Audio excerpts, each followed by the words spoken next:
Ito ay rated SPG. Striktong patnubay at gabay ng magulang ang kailangan. Maaaring may masiselang tema, lengguwahe, karahasan, sexual, horror o droga na hindi angkop sa mga... Sa maraming nakalipas na taon ay ngayon nga lang nalaman nito ni Jeff na isa na nga palang siyang ama. Kung noon nga ay iniwan nga ni Jeff ang kanyang mag-ina, ngayon ngay kaya na nga bang panindigan ni Jeff ang pagiging ama niya sa kanyang anak.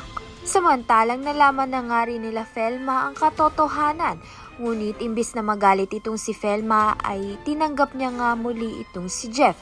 Ngunit ito ngang si Andrea ay galit na galit nga sa kanyang kuya dahil nga katulad ng ginawa sa kanila noon ng kanilang ama na si Manuel ay gayon din naman nga ang ginawa nito ni Jeff sa kanyang anak na inabando niya na rin nga ang kanyang anak. Sa kabilang banda naman nga nakauwi na nga ng Pilipinas itong si Hazel at si Manuel.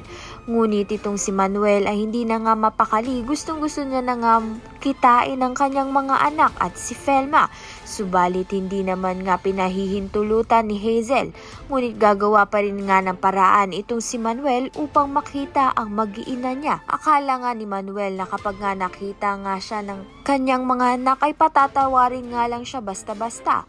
Ngunit kinasusuklaman nga siya ng kanyang mga anak.